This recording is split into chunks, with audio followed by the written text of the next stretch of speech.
Bonsoir, aujourd'hui nous sommes accompagnés d'Yanis, le nutritionniste du stage avec les filles, du stage Génération Bleue avec les filles. Et on va lui poser quelques questions sur son travail au sein de ce stage. Bonsoir Yanis. Bonsoir, du coup, ouais. Est-ce que tu peux nous expliquer ton rôle au sein du stage? Donc là, en gros, mon rôle principal, c'est vraiment du coup la gestion des repas des filles par rapport aux entraînements.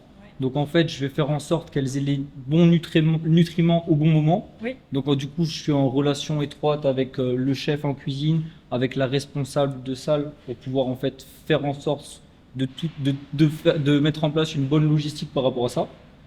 Et un autre rôle qui me paraît primordial, c'est plus l'éducation des joueuses. Donc en fait, je suis présent sur tous les temps de repas pour essayer de les éduquer et de leur faire comprendre qu'en fait, que la nutrition est vraiment super importante d'un point de vue performance pour pouvoir optimiser ses performances. Vous avez, t'as presque un suivi presque personnalisé avec chacune des joueuses.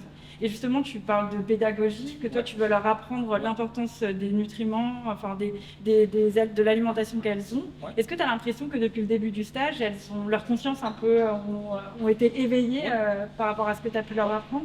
Clairement, en fait, ce que j'ai mis en place sur le début du stage, c'est qu'en fait, à chaque repas ou chaque collation, je fais une espèce une petite assiette type en fonction de la séance qu'ils vont avoir après, Oui. donc en fonction des jours. Donc là, juste pour te donner un ordre de grandeur, en gros, aujourd'hui, c'est la veille de match. Oui. Donc le but, c'était de faire comprendre aux joueuses qu'il faut majorer son apport en glucides pour avoir assez d'énergie pour demain. Tout à l'heure, tu as fait une intervention avec les joueuses. Vous avez parlé de l'alimentation, vous avez parlé de l'hydratation. Ouais.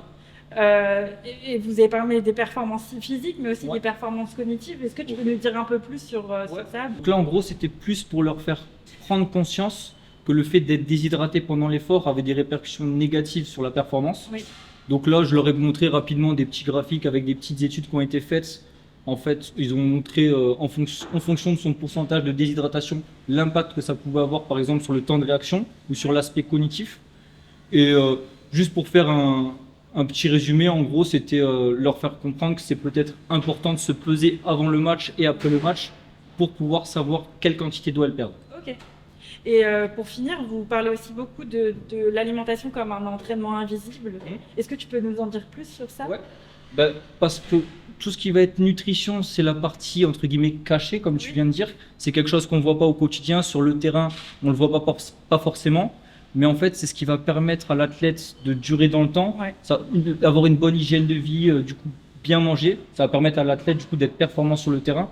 Donc c'est un aspect qui est vraiment pas négligeable, surtout pour des sportifs de haut niveau. Merci beaucoup Yanis. Pas de souci.